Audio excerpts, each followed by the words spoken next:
Mm.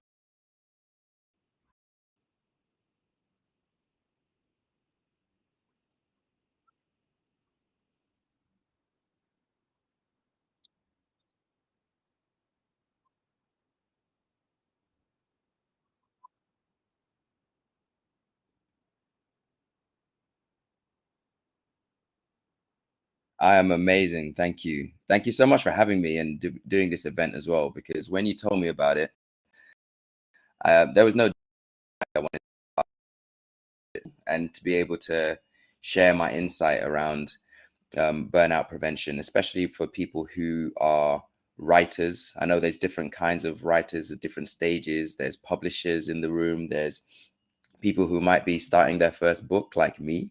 There are some people who've written books already. There are some people who are bestsellers. But one thing that I've found just from conversation is this stress to be something that is consistent in the journey, no matter who you are, how many times you've done it before, it'll show up at some time. So, in terms of what I'm going to be talking about today, and hello, everyone in the room. Awesome to see you. Obviously, thank you, Dr. Ava. Lark, I'm looking forward to your session later on. Adini, same with you, yours as well. How you doing, Lois? Malik, Jay, he's got a session later on as well. Sophia, I'm looking forward to our session as well in terms of your podcast. Margaret, Lark, I've mentioned already. Ollie, Jesse, Cleveland. Hopefully we get the audio sorted. Stephen, what's going on? And Zion, the positivity guy. It'll be good to see your session later on as well. Um, so, like I said, I'm a burnout prevention coach, and I work with companies, corporate as well as individual. And so, in terms of my about four main things. One is recognizing the signs of burnout, which is really important. Number two is how to prevent burnout during your writing journey. Number three is looking at how to balance it with your career, with your personal life, etc. And number four will be actual stress management techniques. And to be honest, I'll be sprinkling some stress management techniques throughout it all. And then at the end, there'll just be a couple of questions I'll ask everyone in the room and to get a bit of feedback.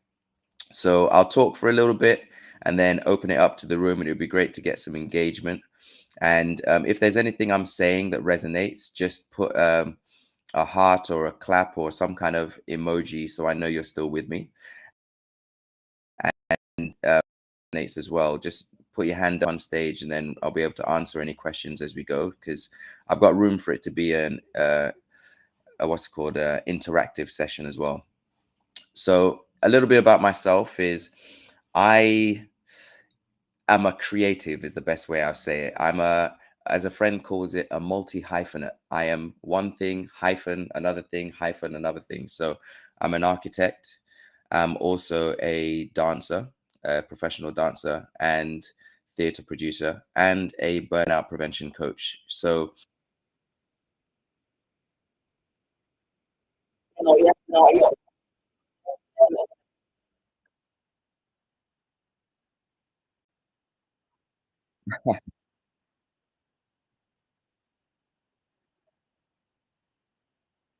Okay.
Yeah, sure. So hopefully you can still hear me. So with regards to this burnout, it's such a huge topic. And one of the things I'm going to share later on is my own journey with burnout because I've experienced it a couple of times. And one of the things I've realized when we tend to have this conversation is we talk about the high level element of burnout, which is things like um, the stress management techniques in the moment, taking time off, things like that. But then later on today, I'm going to also be talking about what is behind burnout and why we keep finding ourselves in cycles, which are really important to be aware of if you're writing a book. Because, like we said before, there are lots of different speakers who are talking about book writing journey today from many different angles. And we are holistic beings. So we are, fathers, we're mothers, we're sisters, we're brothers, we're friends, we're leaders within our spaces. And we have all these roles that we balance at the same time. And sometimes there can be imbalance. One of the things I would going to mention later on, Dr. Ava, is that my idea of balance is changing from the idea of it being a seesaw where everything is completely at rest and perfectly balanced to standing on a boat. It's never at rest because the sea is never at rest. It's constantly moving, and really balance is our ability to navigate changing waves. So that's where that conversation about resilience is coming in.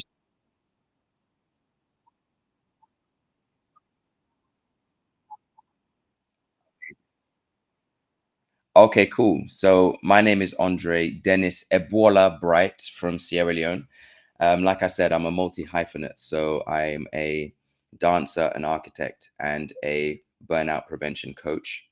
And I help people mainly in middle management who have the pressure from above to reach company targets and objectives, and below to help with team dynamics and performance. They're kind of like that middle sandwich area.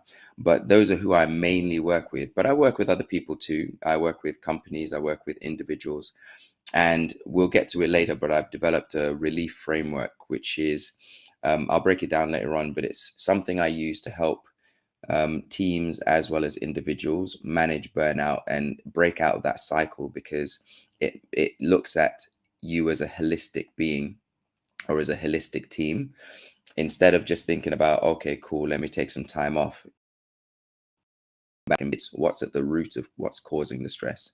So we'll talk about that a little bit later. So at the end of the session, I'll be offering some free laser coaching sessions calls that I'm offering at the moment, which are 30 minutes. And if there's something that you're challenged with, if you're writing your book and you're under pressure and you're not sure about how the marketing's going, and you're not sure about where to start, or if you're feeling the pressure from what if people like it, what if people don't, fear of success, fear of failure, all that kind of stuff,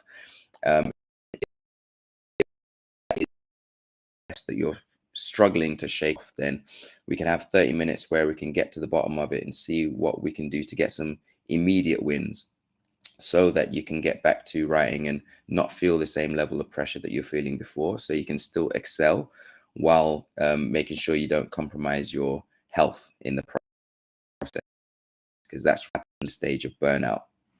um, Am I good to just kick off, Dr. Ava?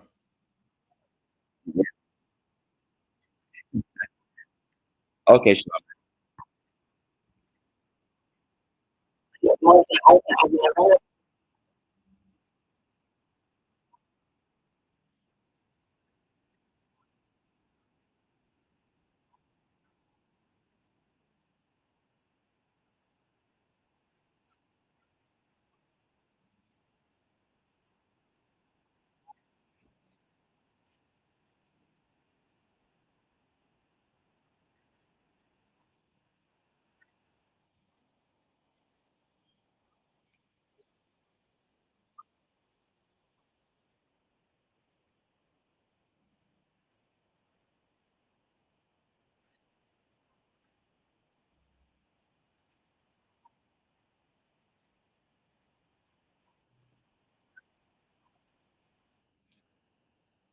So repeat the question again for me, please.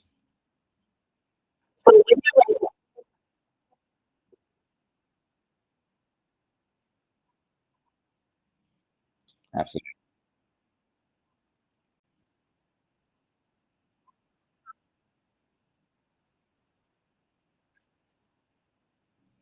Okay, so in terms of that, there are so it's the signs and prevention techniques. I'll be talking about this in a little bit more depth, but at a high level, especially when I think we can all relate to the writer's block, for example, as a term.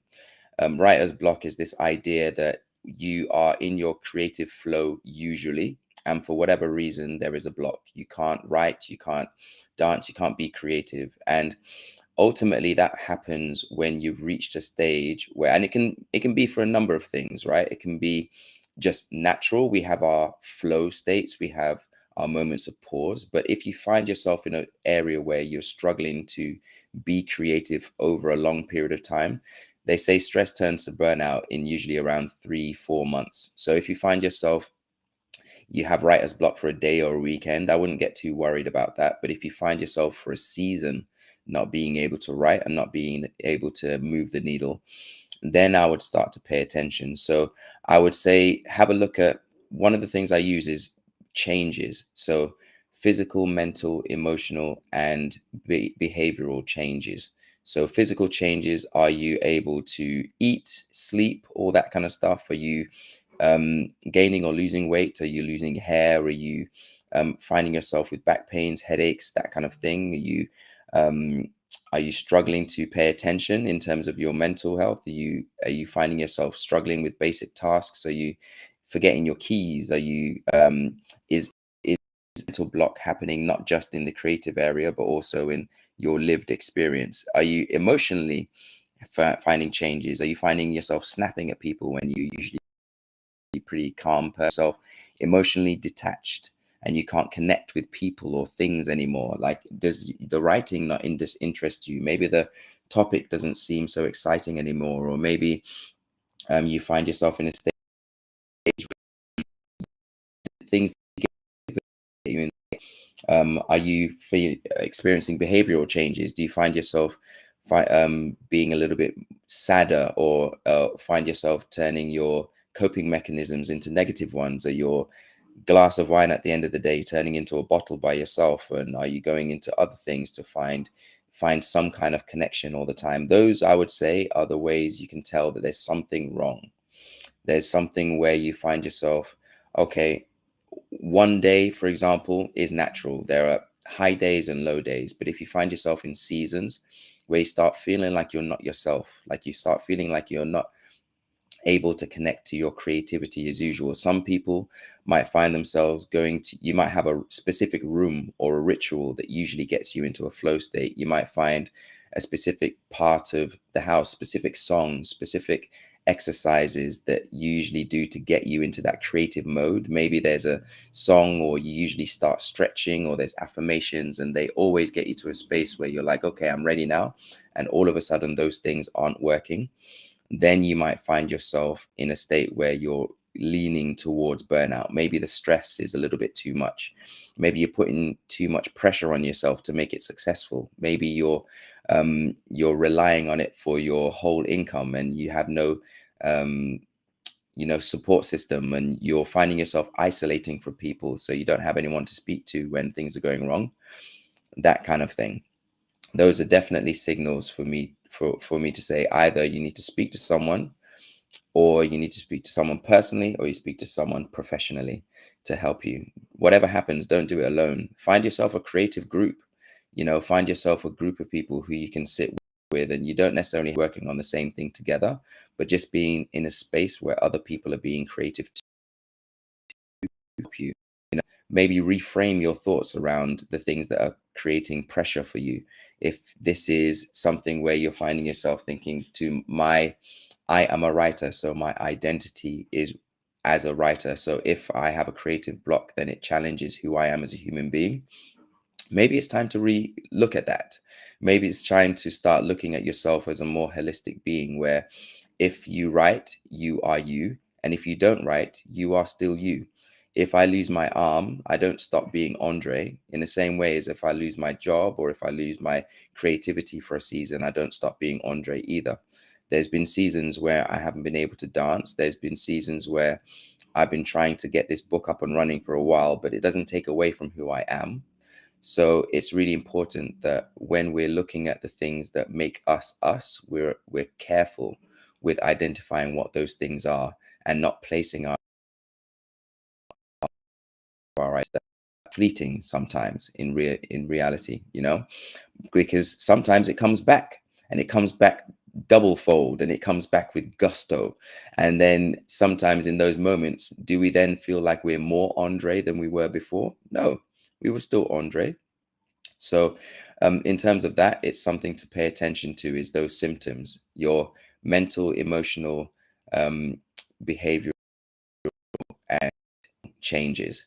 But then also looking in terms of creativity, if you find yourself in those areas where you're blocked, then start thinking what works and what doesn't work, and start doing more of what does in a simple way. In terms of preventing it, one of the things that I find that's really helpful is planning for it.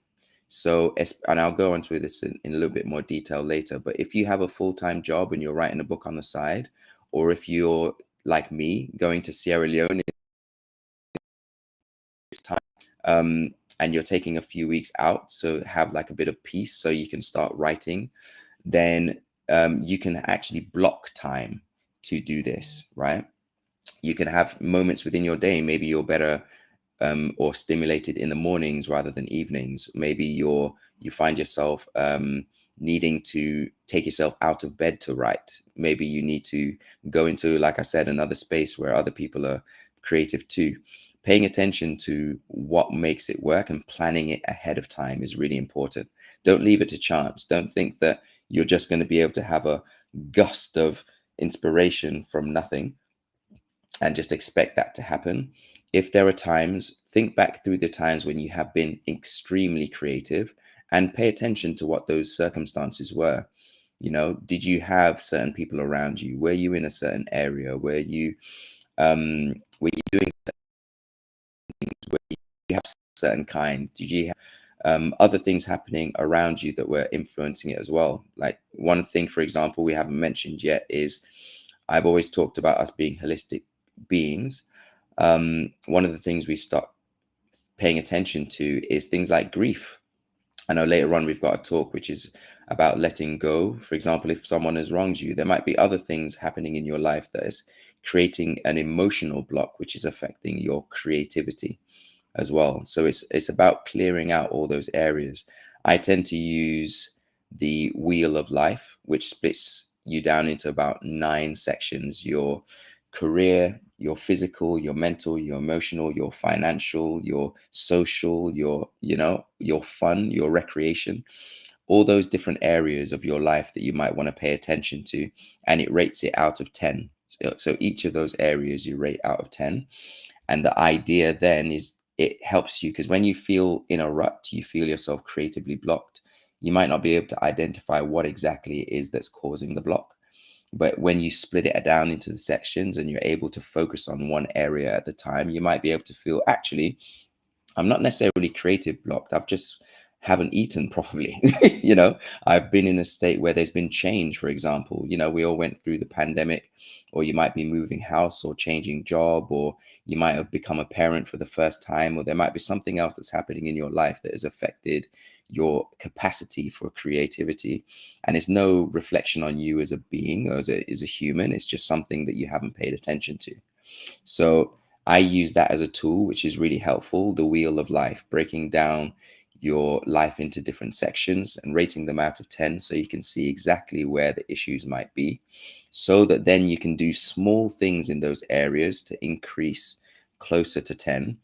And then you'll find that by increasing those things, then you'll find an increase in other areas. If it's a financial issue and you're able to make um some money, you'll be able to sell, one of your products or services, then you'll feel release in that area, which helps you with your capacity in the other areas. Everything is connected. We're not necessarily split into isolation. It's like the Gestalt theory. We are the sum of all our individual parts, which means that the individual parts have impact, but also we are collective beings as well. So those are some of the things I would say to pay attention to if you're writing and you're thinking to yourself, what are the symptoms and what are the things I can do to prevent it? Like I said, I'll go into some depth in a little minute. That is like a high level summary. What do you think, Dr. Things like that.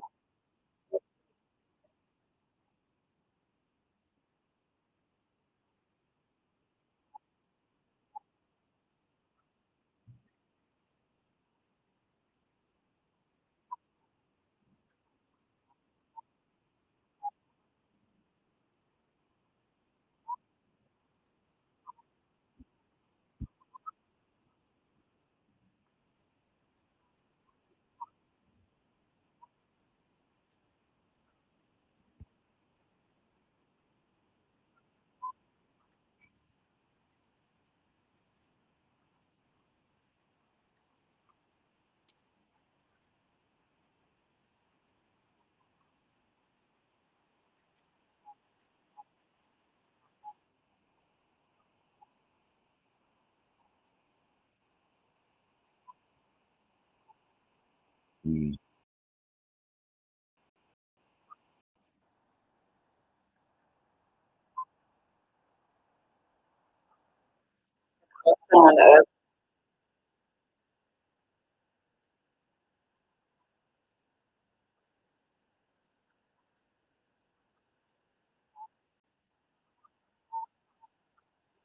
Mm.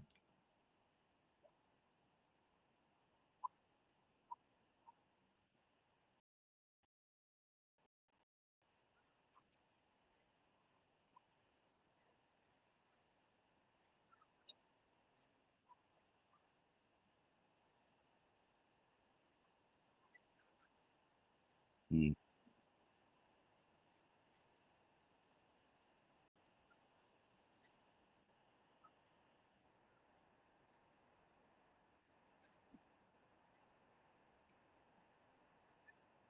Mhm.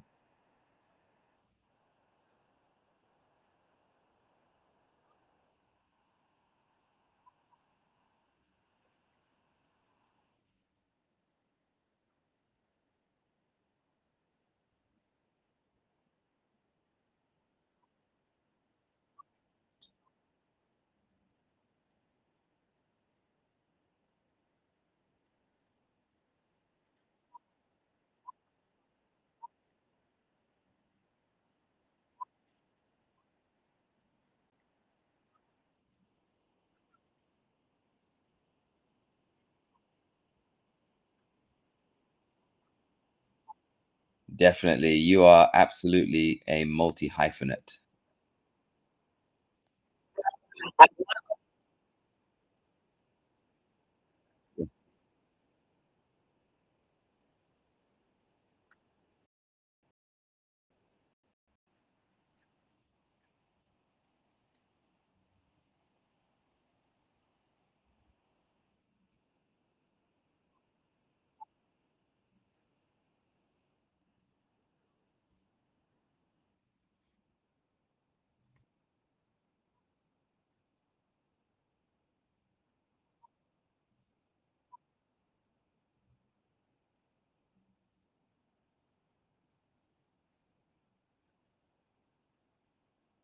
Can you hear me?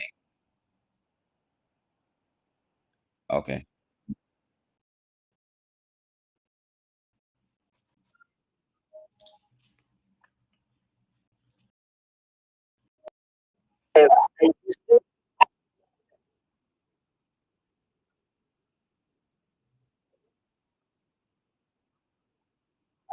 I'm back. Yeah.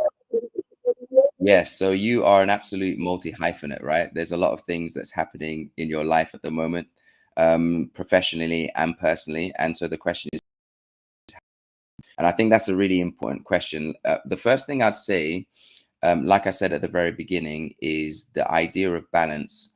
I think for us to be able to do it, need to shift a little bit, because I think part of the one way that people approach it is think, how can I get this in a state where everything is equal? And I don't think realistically that tends to happen. So, what I like to think about is looking at your time, your energy, and being able to adapt as things move and things change. So, for example, there are some things that are going to be fixed in your life. There's going to be certain jobs, there's going to be certain meetings, there's going to be certain things that are happening that you can't change. So everything kind of needs to work around that.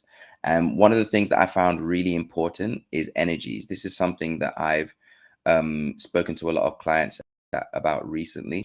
Is if you have something which takes a lot of energy, paying attention to how much time you might need on either end of it to be able to be functional in another space. So, for example, if I do a dance class, for example, and then I want to start writing, do I write before or after?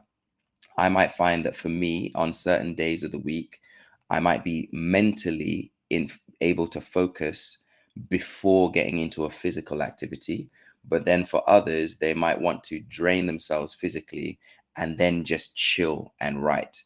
And so, the first step will be paying attention, like self awareness. What is it about us that is wired in such a way that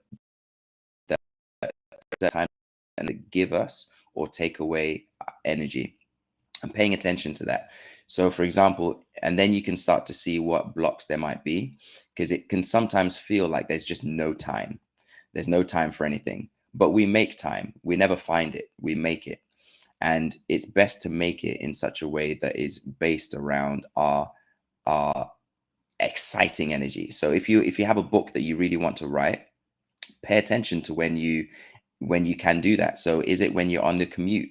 I've noticed recently there's like I can't remember. There's certain apps right now which are dictating apps which transcribe your voice, for example. So can you take your dog for a walk and speak your book into your dictating machine? Can you do it when you're on the move and writing while you're on the train?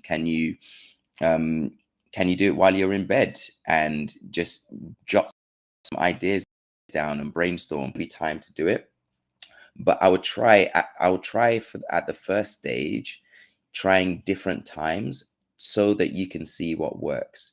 I think what we sometimes do is we're like, okay, cool, I have this week coming up, I am going to do this then, and then the time comes and we realize, actually, I'm exhausted, I don't have the mental capacity to do this right now, or I don't have the physical energy to be able to do it. So pay attention to when you do.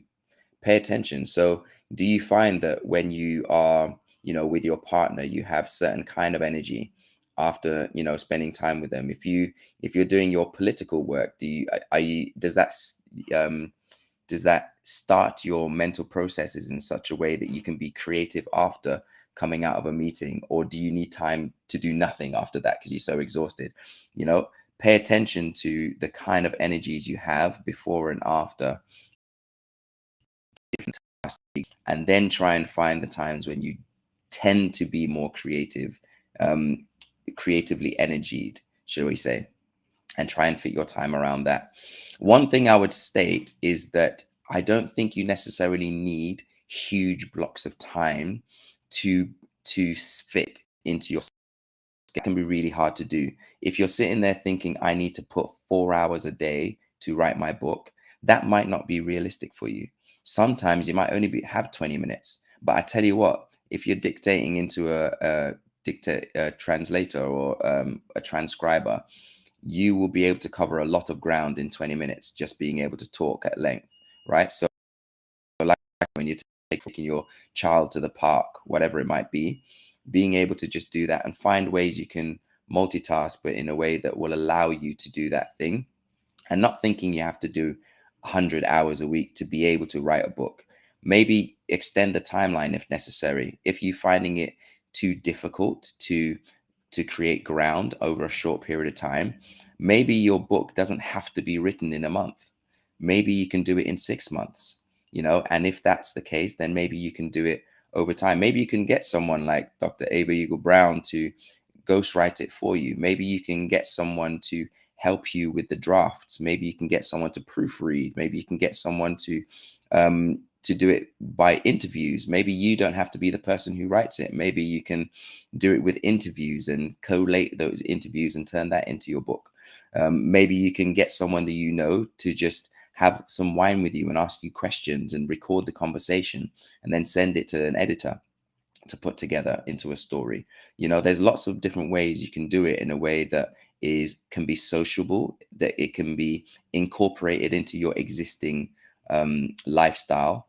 uh, it starts by thinking to yourself outside of the box, and that's one thing that I wanted to land on, is to encourage you to do so.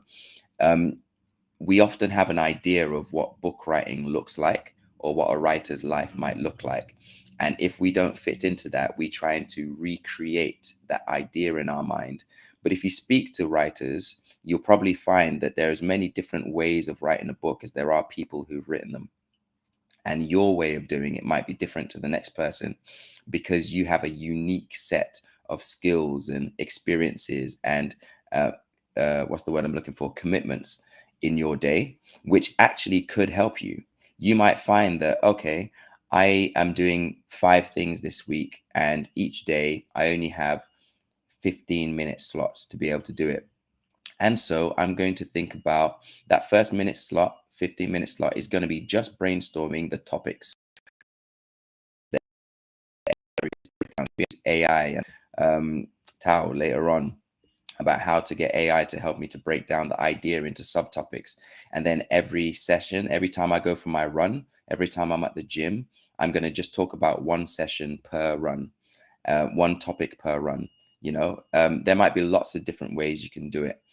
And that's one of the things I would advise as an answer to that question, is not thinking to yourself, not getting burnt out by trying to do too much in too little time, either extending the timeline or trying to find different ways to integrate it into what you already do, is what I would advise.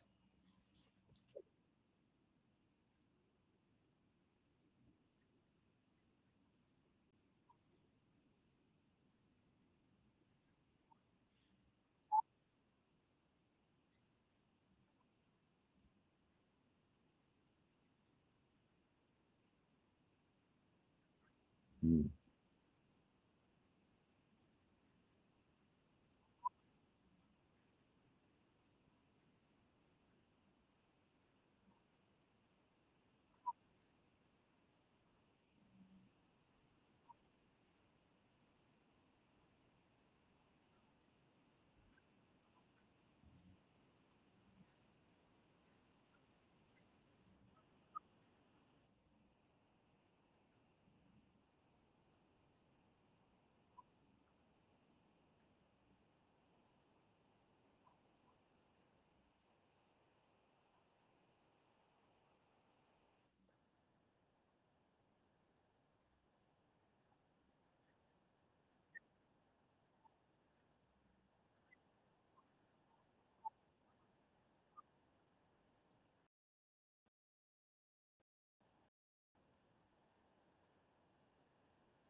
Mm.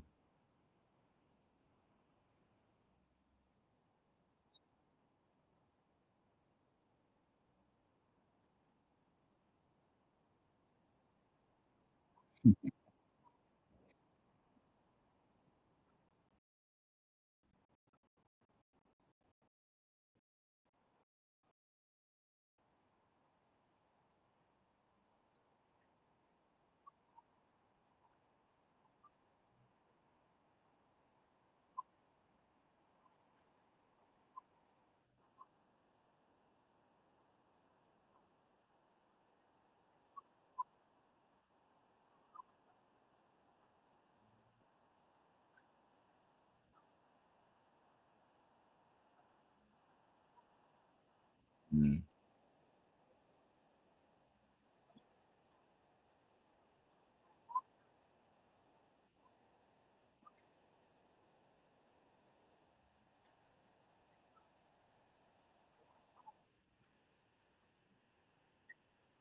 Ooh,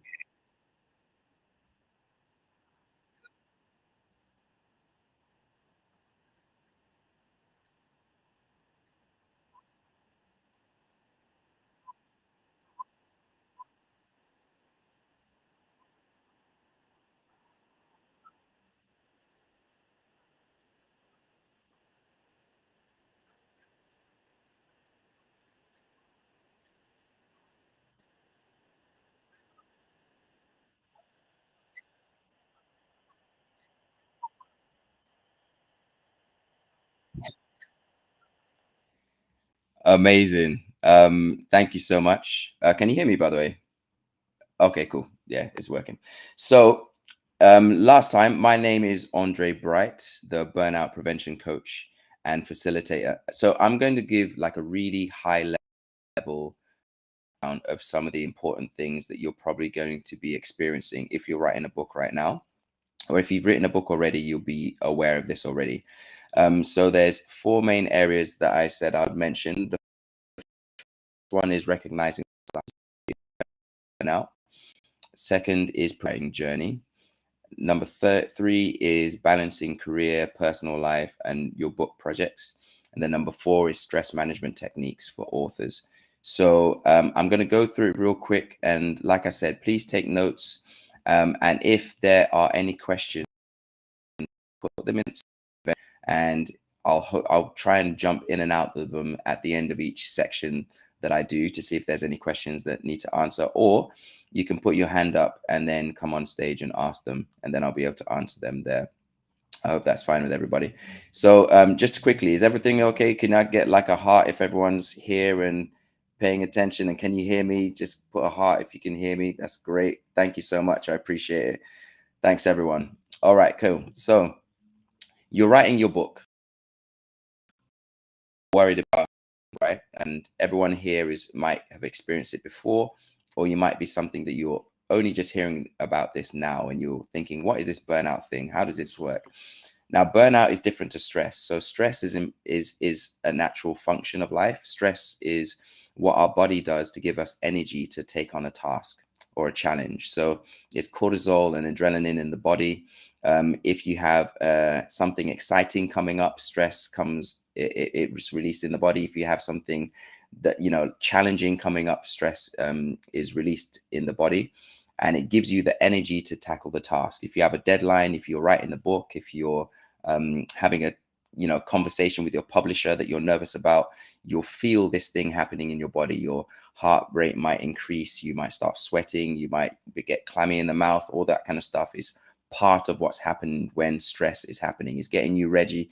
But what you find is that you get in. So what some people say is that they work well under pressure, and what that means is there's a certain band, there is certain tolerance of stress where they have peak performance.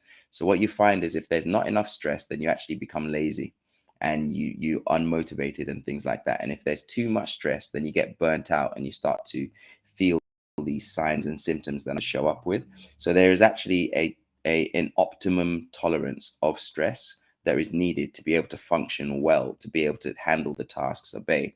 The problem is if we handle those tasks, we finish, but the stress still remains. That's when the problem begins.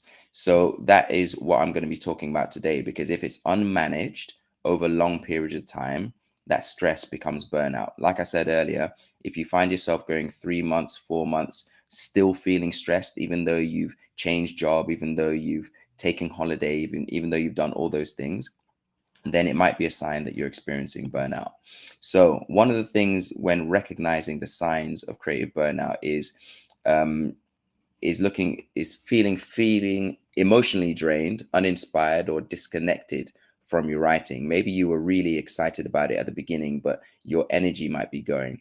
There's three definitions of burnout in the official. It's actually in the Center of Diseases 11th edition definition as emotional exhaustion, depersonalization, and lower sense of personal achievement. And what that means is emotionally, the way I say it is, I've lost the capacity to feel. Great things happen, you don't feel anything. Terrible things happen, you don't feel anything. Or you become oversensitive, and the slightest thing happens, and you feel triggered every little thing. The secularization is when you start to have those physical, mental, emotional, and behavioral changes I mentioned earlier. You start not feeling like yourself. Maybe there's certain things that usually excite you and they don't. Maybe you're like usually the happy person in the group. Like, we're talking about Zion later on, talking about happiness and joy. Like maybe that's normally you, but for some reason right now you've lost that element of yourself. Maybe you're disconnected, you're writing about something that's usually really important to you, but you don't feel that connection anymore. Those kind of things are the deep. A lower sense of personal achievement is when you start feeling cynical. You start feeling like nothing really matters. You start feeling like there's no point. And so you start to lose that motivation altogether. So those are the kind of things that you're talking about when you're getting to burnout. And it's important to define that, because I think there's a lot of people who are stressed who think they're burnt out and they're not. And there's a lot of people who are burnt out who think they're just stressed, but they're not. So it's good to have that idea in your mind. It's okay to feel stress. Stress, we can do something about. We can manage, we can prevent it, we can recover from it. Burnout is something completely different, and it's a little bit more of a serious issue. So at that point, then you start to think to yourself, okay, what are the more drastic interventions that I can do? But we'll get to that a little bit later. Like I said before, there might be physical symptoms like fatigue, insomnia, tension, headaches. You can't get into a concentrated state or your flow state anymore. You've lost your swing and your pizzazz. You've lost your flow, all that kind of stuff. Or there might be emotional symptoms like irritability or self-doubt or procrastination. One of the things that I find is procrastination can happen for a number of reasons. And I'm going to give you two sides of the same coin, because I feel like procrastination can be a big part of the writing journey as well. Sometimes it's not a creative block. Sometimes it's procrastination. Maybe there's a fear of failure and you're scared to get going with it because it's like, what if it doesn't work? Maybe it's a fear of success and it will mean, a whole different lifestyle that you're not ready for. Or maybe you just need more time, like you need more time for your ideas to settle. You don't feel the resonance at the moment. Sometimes it might just be that. There's an element of trying not to demonize a procrastination too much when it comes to creativity, because sometimes, like if you look at the creatives of history, a lot of the writers took months to write their books, sometimes even years. You wouldn't necessarily just look at them and say they're just procrastinating. There's something actively happening internally which will allow the writing to happen. I'm currently reading a book called Slow Productivity, and I'd like to read to you from Aristotle. And it says that deep contemplation is the most human and worthy of activities. I'll read that again. Deep contemplation is the most human and worthy of activities. And that's the idea that sometimes there is function in actually allowing yourself to think and allowing yourself to have time for ideas to develop, that is also just as productive as the writing part. So try not to demonized so much if you are in a state where the ideas are flowing, but you're not necessarily putting it into writing yet. There is actual function in that too. So early warnings mentioned before are writer's block or blank page syndrome, as they say. You're struggling focusing, loss of excitement, like I've mentioned before, increased reliance on caffeine, sugar, late night writing sprints. That might be the time where you're really productive, though. So, I mean, some people say that there's the God hour is 3 a.m., right? So some people prefer to write at night when it's quiet and there's no distractions. I used to get woken up at 3 a.m. with incredible ideas. So I had a blank book by the side of my bedside table where if I woke up and I had some ideas, I just scribble because I know sleep down by morning. You can drop me an emoji if any of this is resonating with you in terms of the different experiences you might be having as a part of your writing journey. And then you get this other part, which is that creeping sense of I'll never finish this or it won't be good enough. And again, that can come under that part of lower sense of personal accomplishment or your procrastination, the fear of success or failure, or even fear of rejection. The idea about going to a publisher and them saying no. How does that have an impact? Maybe you've done that a few times and you're thinking, oh, am I really on the right path of being a writer, right? So all that kind of stuff could be happening as well, that could be contributing to your feeling of prolonged stress, your chronic stress around this book writing journey. And a lot of this happened because maybe you're overcommitting to deadlines and maybe you're not applying rest. One of the things I said in groups before, that like this idea of work life balance, because it makes work and life at the same level. And I find that that is probably part of the reason why we're driving ourselves to burnout. I prefer work, rest, play balance, and work, rest, play fall underneath life, right? So for me, it gets to a point where I have to take a step back and make sure it happens. If you're not resting, you're not eating, if you're not hydrating yourself properly, if you're not spending time with friends, if you're not taking time off, all those things could be contributing to your burnout too. If you've decided that the launch is going to be in April, but it's something has changed dramatically in the last few months, then there's an element, and we'll talk about letting go later on. There's an element of maybe taking a step back and saying, maybe I need to look at this differently and come up with a new timeline.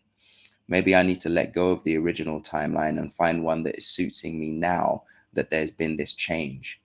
It's better to do that than to put yourself in a state where you completely compromise your physical, mental, and emotional health as a result of trying to get this book out, which ends up being at a lesser quality than you would have if you'd taken more. So I would encourage you to take more time if necessary to do that, and find different ways to meet that deadline, whether it's finding other people to help, like I said before, whether it's shifting the deadline, whether it's finding a ghostwriter or finding a writing coach. Maybe you need guidance with someone who's done it before. There's other support mechanisms available. So a question I have for you right now is, what do you notice happens to your writing process when you're stressed or overwhelmed? And have you had any experience of a loss of motivation or joy while working on your book? And this is to anyone in the audience. You can put your hand up and join us on stage. You can put something in the comments, or maybe Dr. Ava, you have some experience with that. The question again is, what do you notice happens when your writing process, when you're stressed or overwhelmed? And if, yeah.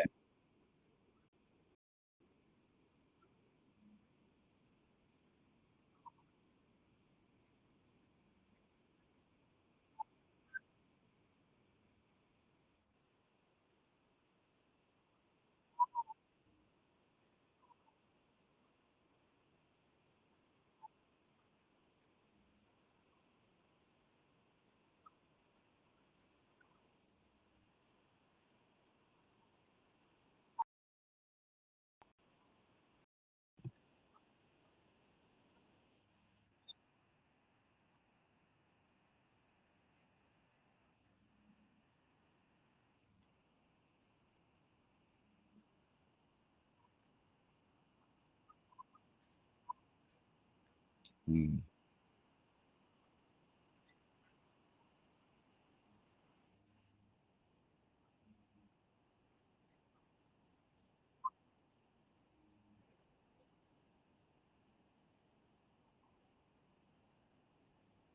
mm.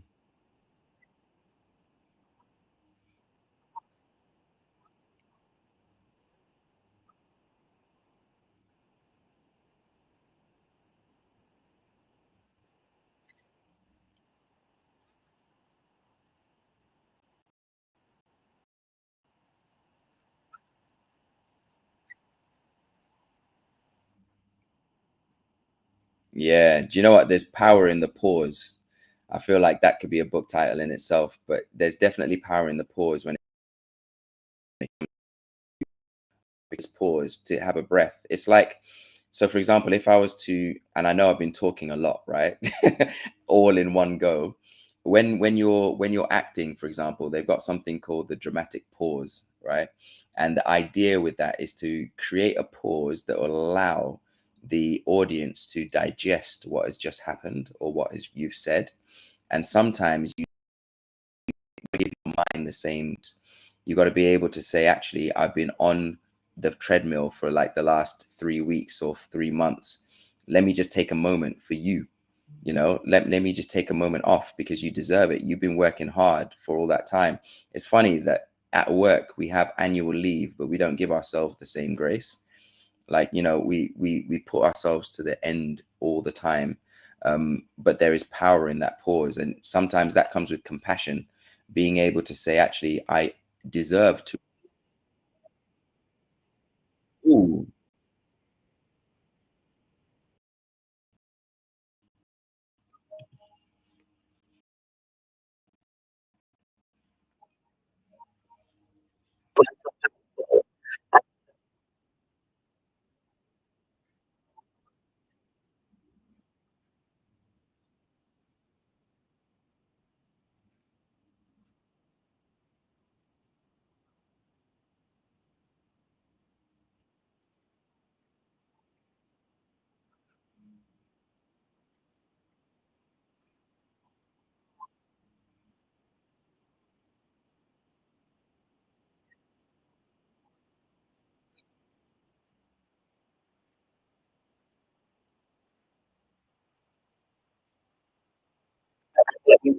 Can you hear me now?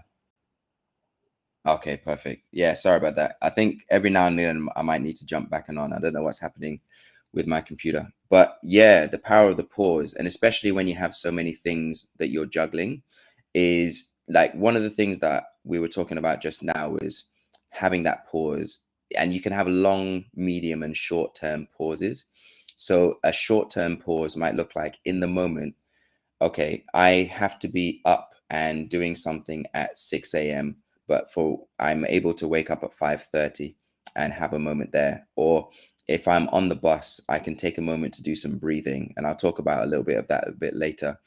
And or for example, there might be a moment where I'm about to go into the meeting, but I'm just going to stand in the lift or outside of the lift before I take that first step. There might be immediate pause like that. There might be a short term pause, like a few hours in your day, right? Or in your week where you have time to do nothing and don't do what I did. Because what I used to do, which ended me in burnout, is I would take time off work to do other projects, and that ended up pushing me towards burnout as well because I didn't actually rest as a result of that.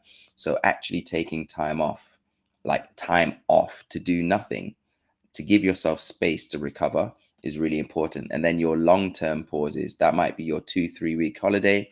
It might be to say, okay, I'm not going to write this year. I'm going to jump back in with another idea next year. There might be something like that. So having an idea of short, medium, and long-term pauses to give you an idea about what you'll need to get creative again, and knowing that sometimes in that pause you might feel a hit of creativity as a result of giving yourself space for creativity to reside. And then you have the choice of whether you're going to follow that energy or not. You don't have to. you can say to yourself, okay, even though I'm excited right now, I'm going to allow this energy to flow through me until I get to the stage where I have the capacity to actually write. Because you can get this inspiration at a time when you don't have the capacity to actually write. You don't have the space. Maybe you're doing something, you've got a baby in one hand and you got the phone in the other handling bills and stuff, but you're like, oh, this particular moment could be great for a book. Like, that's probably not the right time to get a pen and paper and start writing. So you might say, okay, I'm going to let this pass right now, but I'll come back to it later when I'm ready. And I would encourage, which is one of the second parts of the idea, is preventing burnout using practical strategies. And they've got 4 strategies for you to use, some of which I've mentioned already. The first is time blocking, dedicating specific hours to writing or avoiding overextending yourself, to avoid overextending yourself. So let's say, for example, okay, I know I'm working 9 to 5, but 8 to 10 is going to be 2 hours where I'm just going to leave it to my writing. And I'm going to use that time every evening for the next few weeks or months or whatever it might be. Or, for example, it didn't really work because I had a commitment. So I time block 6 to 8 o'clock in the morning. And then I would go 8 to 9 o'clock, we'll get to work, and then I'll work. And then in the evening, I'll be doing events, I'll be speaking, all that kind of stuff. It meant that I only did 2 hours a day, but that 2 hours a day I did a lot with, and I was using my fresh energy. I wasn't trying to be creative after I've been exhausted by giving myself to work all day.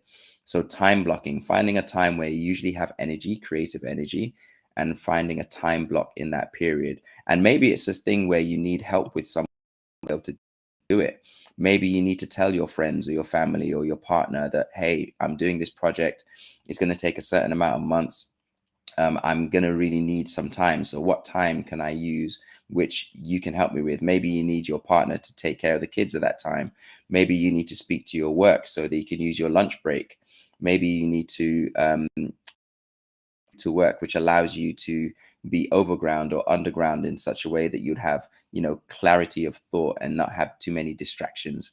Maybe you can go to work and use their office space to get yourself into a work state, whatever it might be. So, speaking to whoever might be connected with your lifestyle in a way that they might be able to help you put this into action. So that's time blocking. The second one is setting realistic goals. I mentioned it before, paying attention to your milestones and timelines. If your milestones keep getting pushed back, then maybe it's time to reflect on your whole system. Maybe you're trying to do too much. Maybe you're over, what's it called? I'm looking for.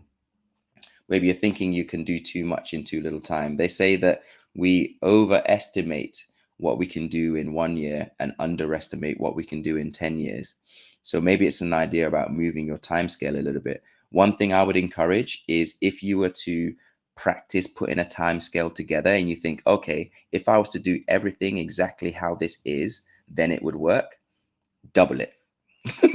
Right, like whatever you created with your finite exacting time slots and everything, I would say double it, because life happens. If you're trying to do it in 2 months, consider doing it in 4, which means that you have contingency. Still try and go according to your original plan, but doubling it means that if anything goes wrong, if you have seasons, periods that can be incorporated time that you've actually given yourself. The third one is rest rituals, or just rituals in general, your habits.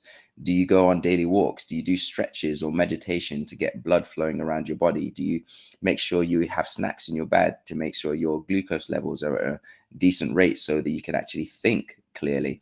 Do you eat your right, fruits, veg, your proteins, your carbs, your all this kind of stuff? Are you on a balanced diet? Are you having enough sleep? Are you going to sleep and waking up at the same time? Do you have your good sleep hygiene? Are you experiencing digital detox moments before bed, and making sure there's a gap between the last time you ate and the time you go to sleep, so your digestion has time to work? All these kind of things are things to pay attention to, just in general, not just when you're writing, but just in general. sleep or for mental clarity. One of the things that I was guilty of is if I finish a meeting at 4 o'clock, I would schedule another meeting for 4 o'clock. So so I would finish a meeting at 4, and then the next one will start at 4. There'll be zero gap. And sometimes we need to actually create gaps, and get to places early if necessary. If you've got a meeting and it's something that's going to be, it's a really big meeting with your publisher or a journalist or something like that, and it's at 3 o'clock, see if you can get there at 2. Try not to get there on time and be right. Get yourself to a state where you're constantly chasing behind the clock. That can also add to your experience of burnout. I've mentioned before about having creative groups, but writing accountability partners, making sure you have someone you can commit to, someone you can talk to who's on a similar kind of journey, where you can share your experiences. So you can listen to, like, there's something about being heard and feeling seen by other people who are experiencing the same thing. So you don't feel alone. And that actually you can go to someone who actually cares and is on the journey with you. It's really important. So if you're on a writing journey, see if there's anyone else who's writing a book with you. Speak to people like Dr. Ava Brown, and if there's any communities that she's part of that she can introduce you to, and you can say, okay, hey folks, I'm writing a book, and someone just check in with me every week and stuff to see where I'm going. I'm going to put a new chapter every month in this group, just so you can see what I'm doing. Little things like that to keep you going, because when you feel like you're alone, it can be easy to stop. And it can be easy to lose motivation, but having people with you can be a really good way to keep yourself moving, keep yourself going. Sometimes you might not even realize you haven't been productive in quite some time, and they could be like, hey, you said you were writing that book, how's that come along? And you'd be like, oh yeah, do you know what, actually put that down, I completely forgot about that for a second, just because I've had a child, or I've moved house, or I've got a promotion at work and I just haven't had the time anymore. And then that can give you that the initiation to say, okay, I wanted to do this, but how can I do this differently to when I did it before? Because my time is different now. Instead of getting rid of it completely and leaving it to gather dust, I can relook my time is used, so I can incorporate it into my new system. And the last thing here is celebrating small wins. This is so important. One of the things we end up doing, and it's a quote I heard recently that I share everywhere, is what we tend to do is we what's the word I'm looking for? We we reward ourselves for completing a challenge with a new challenge instead of an actual reward. So, okay, I finished this book. I'm going to write my next one. Oh, I just finished this chapter. I'm going to write my next one. We don't actually have time to give ourselves time, sorry, to celebrate the fact that we've actually achieved something quite incredible. You know, take your dog for a walk, celebrate with your friends, have a I'm call it a book shower. You know how you have a baby shower where people come with gifts and stuff, and you have a party and have beverages and all that kind of stuff. Well, have a book shower. When you're doing your launch, have a soft launch with your close friends and say, I've actually completed this thing. Help me celebrate it. Oh, I've finished my first chapter. Help me celebrate it. Do something that lets your body, your nervous system know that you've actually achieved something that is great, and celebrate your wins. How you doing? Laurie is coming back and forth, but Dr. Ava, what's your thoughts around those so far?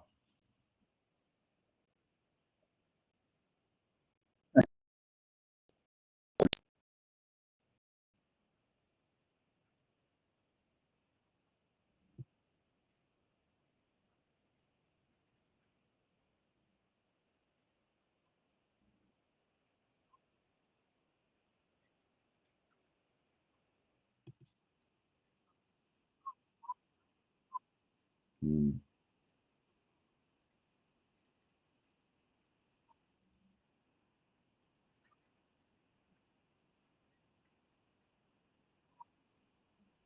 mm,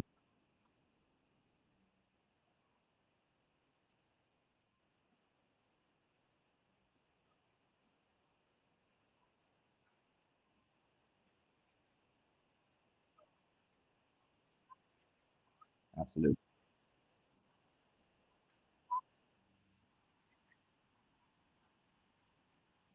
Mm, mm,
Mm.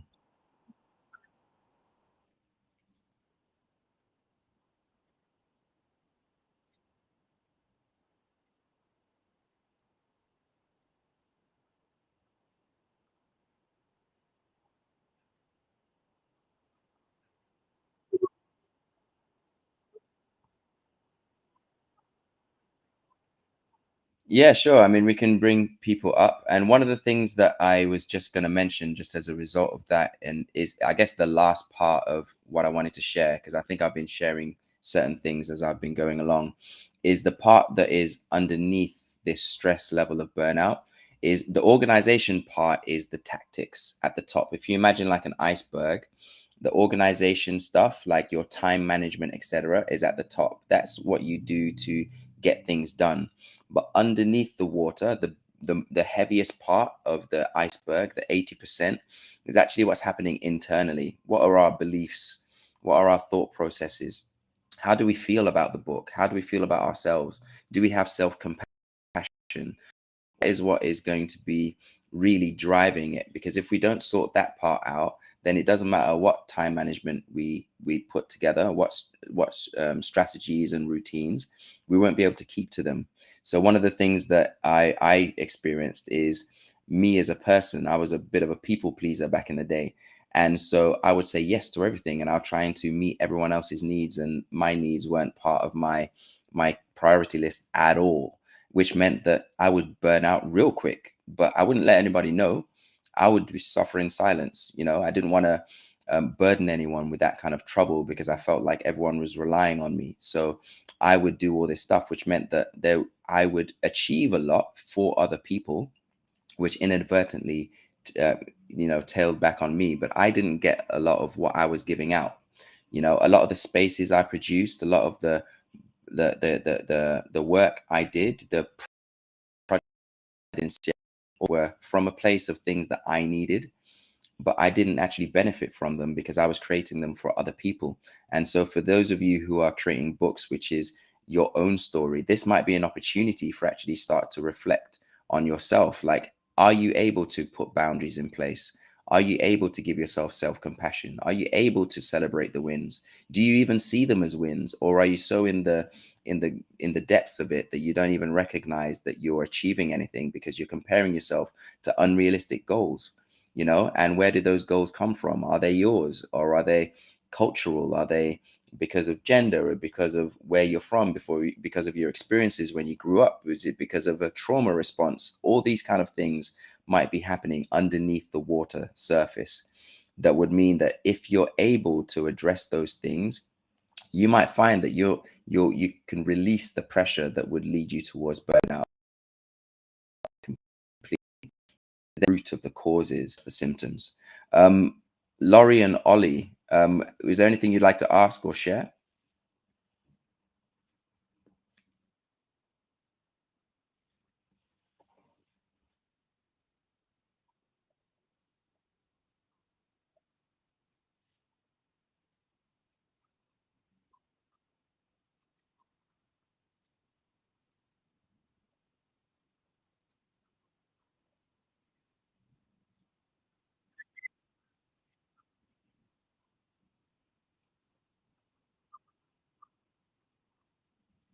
Thank you. I appreciate it. Appreciate it. Thank you so much. And how about you, Ollie?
Mm,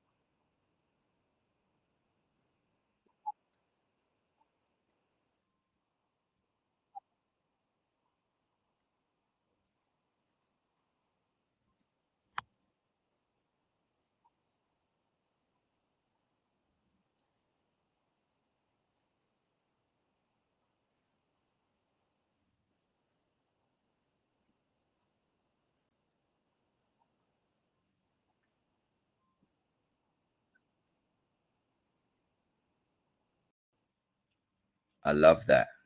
I love that. Ollie, thank you so much, man. And you're so right. The community aspect is so important. You know, we as people, we're not designed to do all this alone, you know. We're not solitary creatures. We are built to be in partnership with others, in communion with others. You know, whether it's professionally, whether it's socially, whether it's personally, we're not designed to do this life alone. And you can feel it when you. Unfortunately, people have negative experiences with people in all kinds of different ways. People aren't perfect. You know, neither are we individually.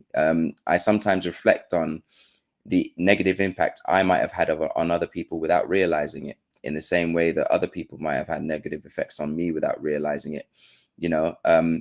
And then there's the conscious ones as well. So you're right, being able to trust is a really big thing, especially these days. It can sometimes feel difficult because we've had bad experiences, but when you do have connections with people where trust is at the source of it. And I find that vulnerability is really important, because vulnerability is giving someone the opportunity to stab you in the back, but then they don't. And when they don't is when trust is built over time, which means that you feel supported, which means that your nervous system can relax when you're in their environment, you know. And having those people around you when you're on this journey is really important. You know, you read the Iliad and all these incredible journeys of storytelling we're going to have later on, and a lot of them happened with other people around. You know, you have your team, you have your squad, you have your peoples, you know, and they might not be doing the exact same thing as you, but they're on a similar kind of journey. And I think that's such a really good. And if you're to do it alone, I get it. But if there isn't a possibility for you to do it within a group or find yourself some kind of community, I would encourage that, because support, you never know who you know, when you might need it. And sometimes it's having support laterally as well as vertically. It's good to have vertical support with someone who's a mentor, for example, or a coach who's done it before and can show you the roadblocks. But it's good to have someone who's laterally on the same journey as you, because then they can share with you their lived experiences that they're going through right now, that you too might be going through. So you can feel like, oh, okay, I'm not alone in this. Like I mentioned before, there's just like one final thing I'm just going to throw out here just before I start rounding up, which is just on internal external techniques that people can do when you're starting to struggle with stress. This is just stress management techniques, right? So internally is more about the mindset and emotions. Dr. Ava mentioned gratitude is a really important one, right? But there's also self-compassion, like I've mentioned before, reminding yourself that progress is more important than perfection, trying not to hold so much onto perfection that we don't get started or we're too scared to publish. And so one of the things I'm really big on is doing and then figuring it out, right? You know, you can do another edition later on. You might issue your book now, but in a year, you might come back to it later and be like, oh, you know what? There's another story I want to tell, or maybe I want to tell this story slightly differently, or maybe I want to use another thing to help support this story. And you can come back and do a new edition, you know? It doesn't have to be perfect. Like the iPhone is releasing different editions every few weeks, it feels like, and they didn't get it right the first time round, and neither do we have to. Emotional regulation is things like box breathing and journaling and managing stress in the moment. So are you able to regulate? Are you able to self-soothe? Do you need to, you know, some people have they might tap, massage their arms or squeeze their hands and stuff like that. That is actually what we do naturally to help self-soothe. So sometimes you might see some, we call them nervous tics, but if you think about it, that's when there's too much adrenaline and you're trying to keep your adrenaline at bay. But what do you do when that happens? Is it breathing? Do you need to go for a walk? Can you have some fruit, you know, whatever that might be? Is there something you can do which is healthy, which can allow you to regulate your emotions in the moment? Or is there someone you can look at across the table and give them that look that says, okay, there's something happening and I'm not okay, and they'll be able to advocate for you. Something I like I said, are on your journey, but do you have people who can speak up for you in a room which you might not be in? You know, do you have sponsors in that sense? Do you have people who are shouting your praises? And it really helps along the journey, because then you know that you're not necessarily doing it alone. And then there's visualization. You know, can you picture yourself finishing it? Is that part of your routine too? Can you visualize publishing it? Can you visualize dating Amazon and all these other platforms? Can you visualize your book launch? Can you visualize what it might feel like to become a bestseller and be on stage talking about your book as a TED talk? You know, can you visualize it clearly? Can you smell it? Can you feel it? Can you hear it? Can you taste it in your mouth? Can you feel it in your body, the excitement when you think about it? Does it feel real to you? You know, that's what the visualization is for. And then external techniques are more about your environment and workflow. So this is more the practical stuff we mentioned earlier. So one thing I would always mention is things like paying attention to your workspace and paying attention to how you work best. Some people need everything to be clear. Like for me, a clear space, right? Decluttering, personalizing things, optimizing for comfort. But for some people, there's like organized chaos. Like, can you group your papers in a pile in a way that, you know, you can see them, so you know you can come back to them? You know, some people might be experiencing symptoms of ADHD, and you might feel like, you know, having everything clear just doesn't work for you. But actually, what works for you is having organized chaos in different areas. Can you say, okay, all my stuff is going to be in that part of the room, and all my other stuff is going to be in the other part of the room, but I'm going to dibble dabble in them as the day goes on. The next one is Pomodoro technique. One of the things I do on Instagram on Tuesday mornings is between 6 to 8 a.m. is using Pomodoro, which is actually another tool which is really good for those who struggle with focus. Is, you know, short bursts of focus energy and then a break.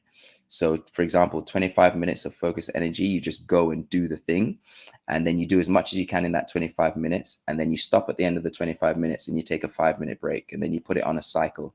So in 2 hours, you might be able to have 4 cycles, but it means that you get to have a break and you get to jump into a focused state, and you get quite a lot done.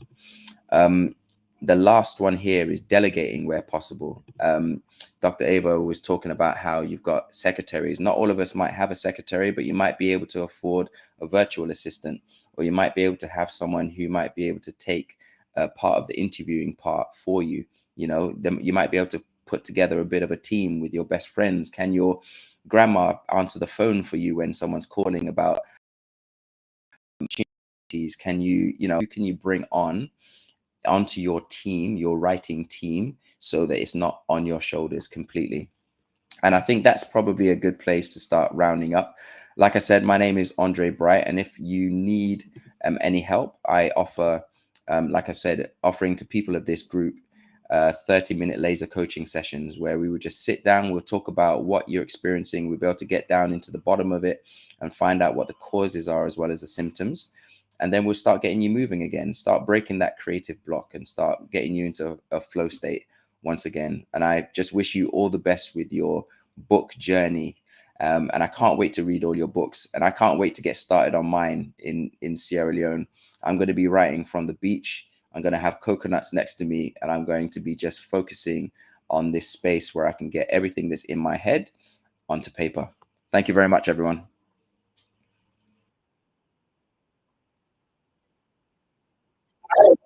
Would you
We have our second